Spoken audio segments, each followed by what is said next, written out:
And I was excited about being able to come up here and preach to you guys today, continuing on in the sermon series about miracles. We're going to be talking the whole month of December about what miracles look like, how they affect us, what types they come in, how that we can accept those miracles, different things like that, and then with the culmination being the birth of Jesus Christ, which is the biggest gift that we could receive. And so the subject today is something that's pretty near and dear to my heart. It goes like this: miracles delayed are not miracles denied. It sounds similar, but it's vastly different. Miracles delayed are not miracles denied. This is really personal to me, because it's something I try to keep in my mind. When life goes wrong, I tend to get impatient with the solutions that I've asked for. I want things to be fixed right now. That's my personality. I'm a fixer. If somebody's crying, I want to give them candy so they stop crying. If something needs to be fixed, I want to fix it. Like, if it's a wrench, I call somebody else because I can't use a wrench. But there are things that should be done to happen and solve these problems right now. And sometimes, in God's plan, it doesn't line up like that. Which might be good because, honestly, I can't remember what I had yesterday for lunch, much less dictate God's schedule. The second thing is, and this is most often what I talk about with new Christians, God's timing is not your own. How many of you guys have seen a new Christian, they accept Jesus Christ, maybe it's a husband and wife combo, maybe it's a whole family, maybe it's just one party, and they catch fire. I mean, they're throwing out their secular CDs, they're getting rid of all their non-Jesus clothes. I don't know what Jesus clothes are, I just added that in there randomly, but they're doing all sorts of stuff, and they're like, I've got to get completely right with Jesus now, and that lasts for about 6 months, right? Because nothing can catch on fire and stay that way for long. We have to realize in our walks with Christ that we are in a marathon, not a sprint. We have to realize that sometimes when I look around me and the situations are not awesome, they stink, it's just bad right now, and I look out there and I say, you know what, God, today I just don't want to adult. I'm just going to stay in bed and be easy. Sometimes God doesn't choose to fix that. He doesn't choose to send those miracles we're after right away. But that doesn't mean that He's not doing anything at all. And today we're going to go into a book of the Bible. It's called Joshua. It's one of my favorite books in the Old Testament. God has a nice name, right? And so we're going to read through the chapter 3, and then I'm going to recap the story for you, all right? And so it goes like this, starting in verse 1. Early in the morning, Joshua and all the Israelites set out from Shittim. I feel like there's a wordplay joke in there. We're just going to leave it alone, though, because that's a slippery slope. And he went to the Jordan where they camped before crossing over. Scott's like, please leave it alone. Just go on. After 3 days, the officers went throughout the camp, giving orders to the people. When you see the ark of the covenant of the Lord your God, and the Levitical priests, those were the priests, the Levites were a tribe, one of the 12 tribes of Israel, carrying it, you are to move out from your positions and follow it. Then you will know which way to go, since you have never been this way before. And thus we have the first biblical account of tom-toms. That was good, right? That was good. It took y'all a second. You need more coffee this morning.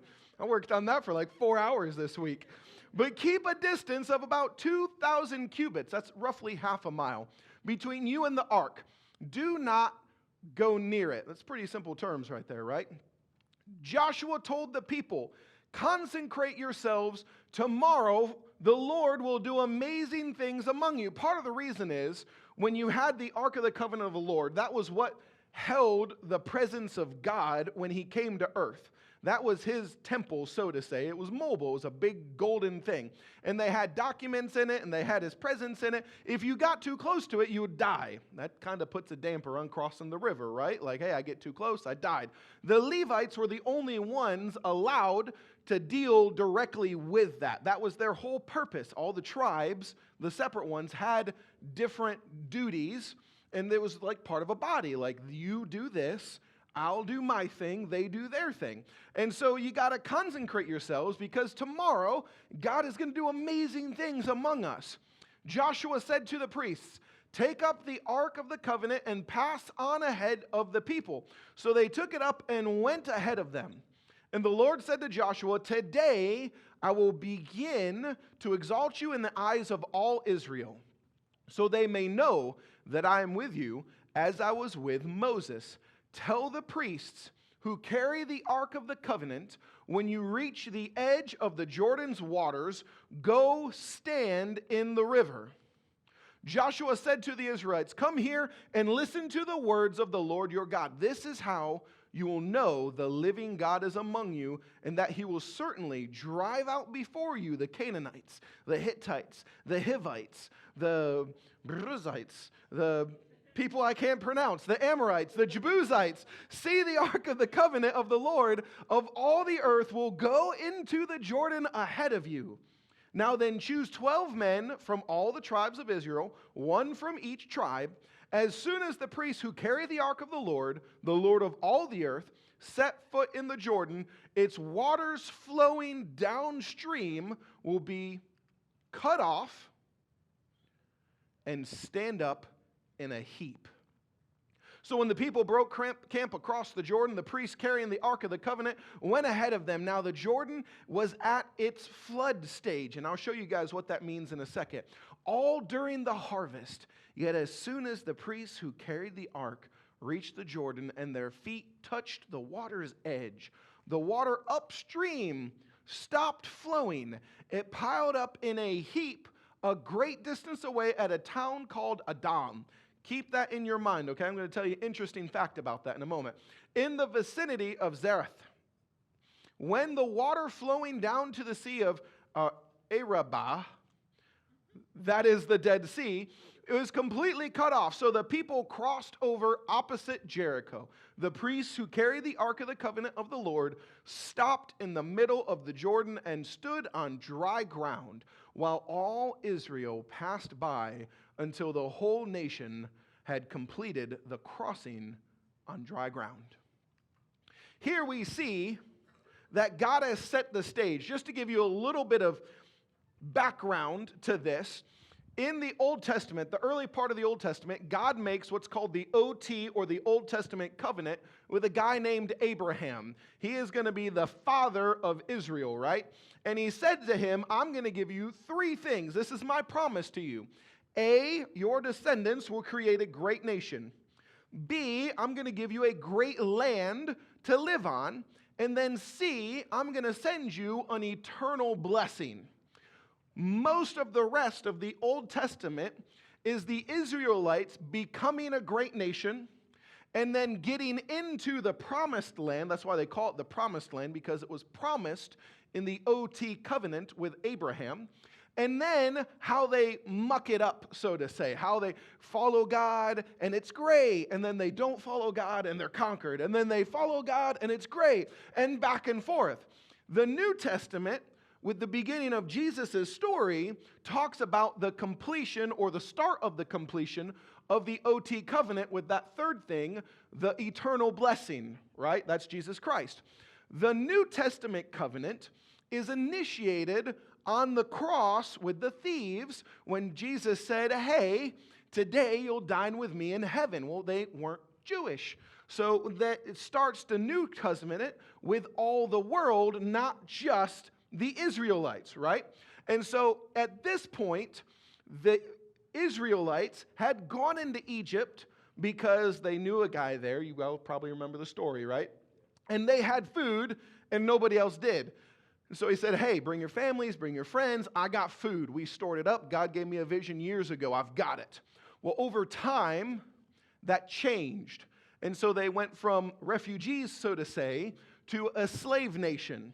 Well, they went in with the population of maybe a medium-sized city, a couple 100,000.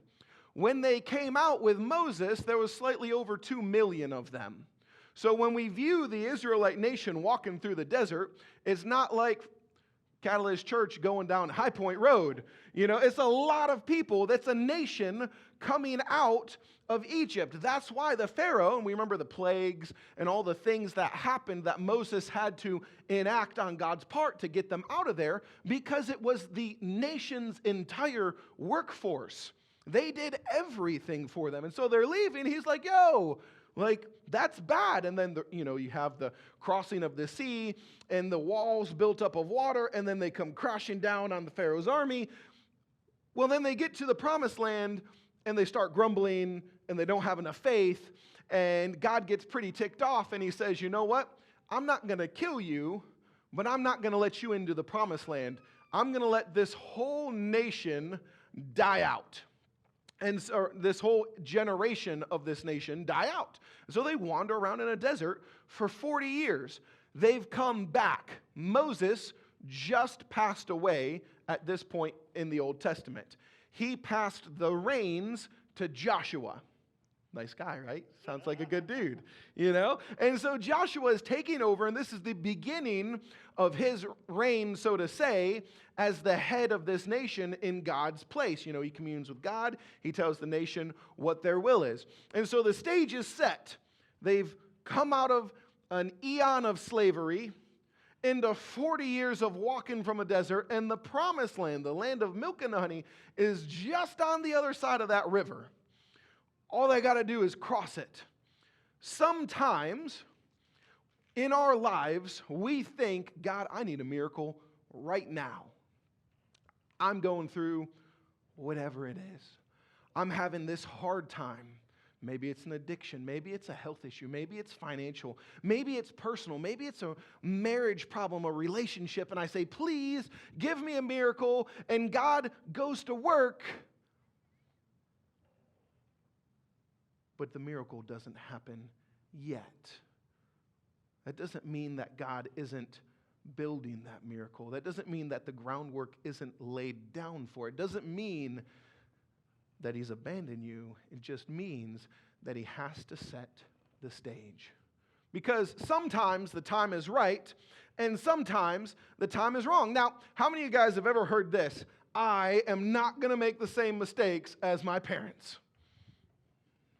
How often does that go right, I used to say this, I'm not going to be my dad. Oh my gosh, he is so old. And now I'm 32, and I'm like, oh man, I'm so much like my dad. When did it happen? We feel really bad for Scott's kids like this, I mean, I love you, Scott. And so we look at this, and we see the generation now, we're not going to make the same mistakes as our forefathers. Well, everybody does it. And so this generation is like, hey, our parents royally screwed this up. We're going to make sure we have faith. We're going to stay consistent with God. It's going to be good. And they may not have seen the Red Sea part. They may not remember that, but they've certainly heard the stories. And so they've gone through these stories with their parents, and they know, hey, when we step in this river, when the tom-tom goes across the lake, I'm going to be able to step in, and the walls are going to pile up. Because it doesn't say, when he makes the announcement, where the water is going to pile up. It just says the water is going to pile up. And I'm guessing in their mind, they thought it would be this instantaneous work. But see, we have to be prepared to work for our miracles, because the interesting thing is, it was a lot clearer when I put it on the computer. These 7 pixels, if you arrange them in a proper way, is actually the Jordan in flood season. It looks like about class 3 rapids. Most of the time, when you ford the Jordan River, an 8-year-old child could do it by themselves. But when it's overflowing, when it's in flood season, it can be up to a half-mile wide and very treacherous. Now you have to remember, these people just came from 40 years of walking in the desert. How much swimming do you do in the middle of the desert? Right? So they're getting ready to ford this river, and they're like, Josh, like, man, I'm really like, that's a big, look at the waves. Like, that's an obstacle right there. Like, I'm ready to go to the land of milk and honey, but maybe the honey could hop to this side. Right? Or maybe the covenant, okay, the covenant's going to go before us, and when the covenant steps in the water, then it's going to be fine. It's going to be good, right? And so what happens is the covenant, the ark of God goes forward, and they step in the water, but you'll notice in the story, the ground wasn't dry until it was halfway across the river. Because Adam is 19 miles upstream. They didn't see the water pile up. They didn't know what was happening. They saw the Ark of the Covenant of God stepping into these crazy waters and saying, I don't know about that. Like, these Jesus things. I mean, that's not. How many times do we look in our lives and hey, let's do this. And we get into the situation, we're like, I'm not so sure about this. Like, I know maybe I thought God was calling me to cross this bridge. Maybe I thought God was calling me to this job. Maybe I thought God was calling me to this ministry opportunity. Maybe I thought God was calling me to this church or these prayers or to this opportunity to minister with this other couple or to mentor these people or whatever it is. And we get into the situation and it's a lot rockier than we thought it would be. Because in our minds, we think, hey, God has ordained this. That means it's going to be a smooth ride, right? And it's not. He never promised to make the road easy. He never promised that all the waters that we ford in our lives would be calm. Every miracle that we receive in our lives requires a leap of faith. So they enter the river. And I'm guessing they're like waiting for it. Have you ever heard somebody say, hey, watch this? What do? For me, it's like, let me get my phone, right? Because about fell over right there. That's bad. I'm not going to jump on this. All right? Something great is about to happen. But maybe they just sank.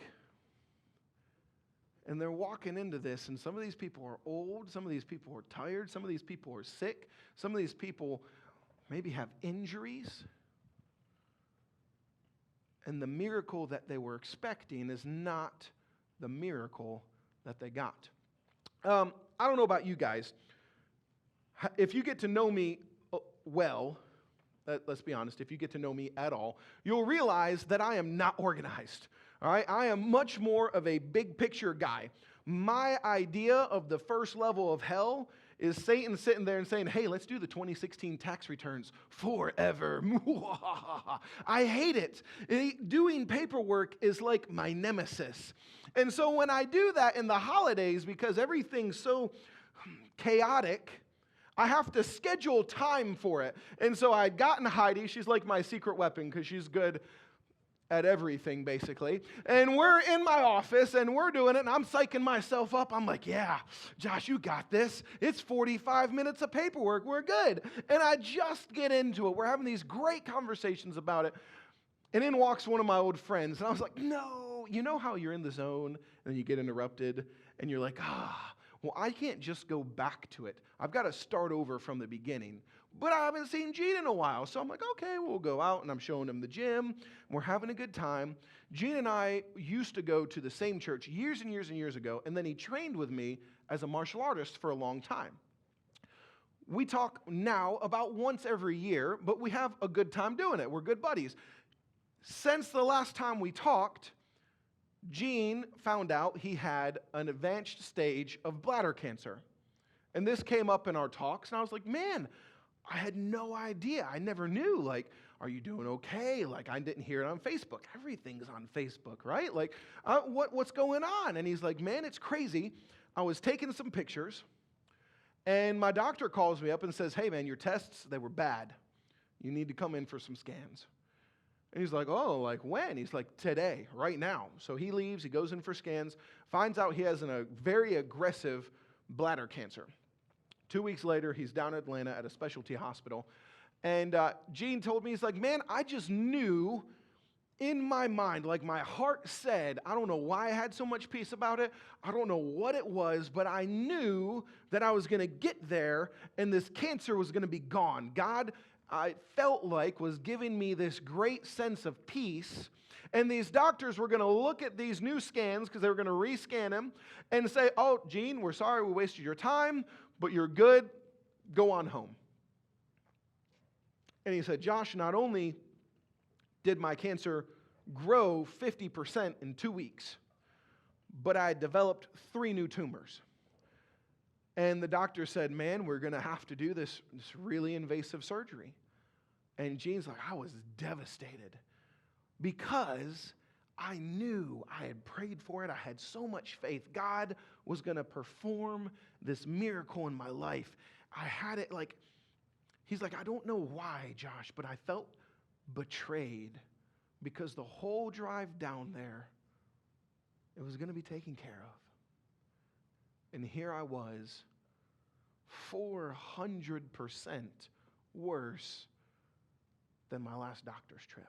It's like I was devastated. And so he went back to their hotel room, and him and his wife were praying about it. He's like, and she stopped halfway through the prayer and was like, look, you asked for healing. You knew that God was going to heal you. You had all this faith.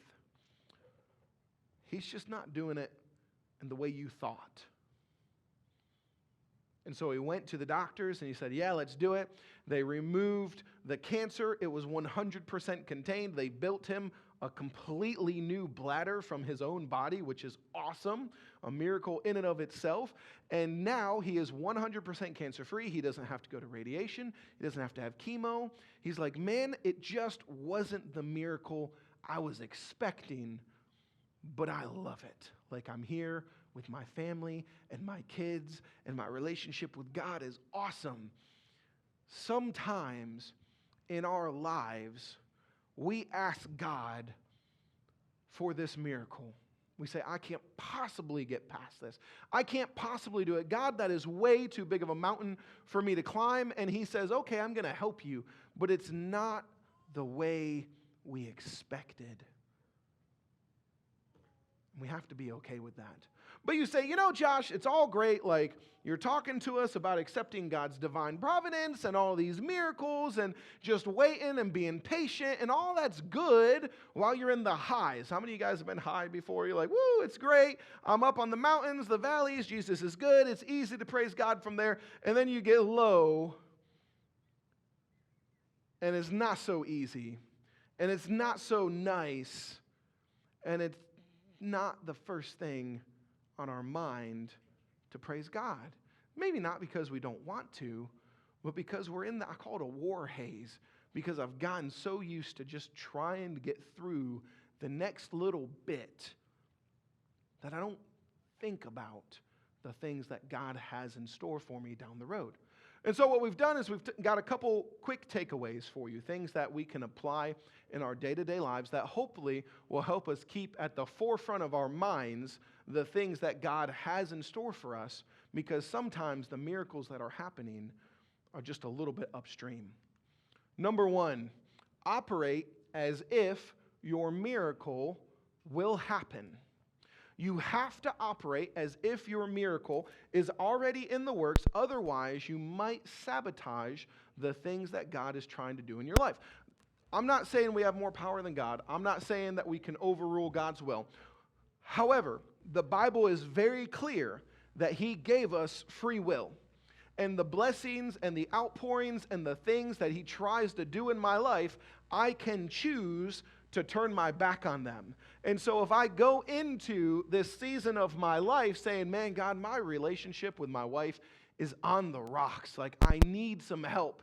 And it doesn't happen, and I give up the blessing that He has in store for me, I've just turned my back on. We have to operate as if the miracle that we've asked for is already in the works. And if the answer is no, at very least, I'm going into those situations with a positive attitude, saying, you know what? I know God's at work here. I'm going to do my best to make the most of this situation. You know what? My marriage is on the rocks. I'm going to do the best to sit down and talk with my spouse to see what we can do. Maybe I'm going to make the most of this bad financial situation or do what I can to get away from this addiction. Whatever it is, I'm going to make the most of it. And with my body and my mind, I'm going to act as if God is already at work in that so that when I see it, I'm ready. Which leads us to our second point, number 2. You have to be willing and have a mindset of diligence to work for your miracles. I don't know what it is. I don't know if it's something in the water. I don't know. Maybe it's a season. But everybody I talk to in the last 6 or 7 months seems like they're having marriage problems. And it's common, guys. I get it. I've been married for a long time. A very short period of time that was easy and wonderful. I've been married for a little bit over a decade now. And so I understand that there are natural ups and downs. And those of you guys, there are people in here that have been married twice as long as I have, 20, 30, 40. Kathy's been married about 55 years.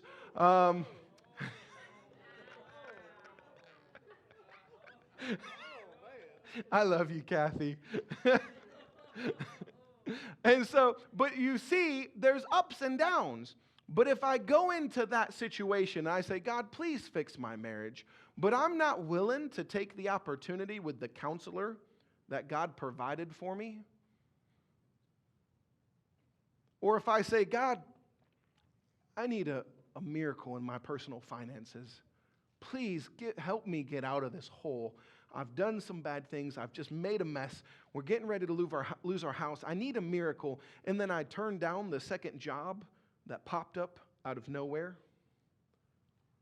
Or maybe I say, you know what? I've got to get out of this addiction. But the slot in rehab that wasn't open 4 weeks ago, that's miraculously open now, I decide, this doesn't really fit my schedule. We have to be willing to work and do our part of the miracles that God has provided for us. And then number 3, understand God's miracles are not always what we have in mind. I was walking up to the front door the other day and I saw these packages laying there, and I had ordered myself a new gaming computer on Black Friday. And so I was like, woo-hoo, like, I'm good, we're going to be good. And they were like, close. Heidi had ordered them, and I was like, oh no, false advertising, like what is going on? Sometimes we get these miracles in our lives, we're like, yes, and then we get into it and we're like, this is not what I asked for. God's agenda is not based upon our own. And so when he says this is the best solution, sometimes it's a little hard to swallow. Sometimes the difference that we can say, well, God, that's not what I asked for, is not a bad thing. We have to be willing to work for. When they walked up to the water and they said, oh, the waters are going to part, and nothing happened. But slowly the waters fell.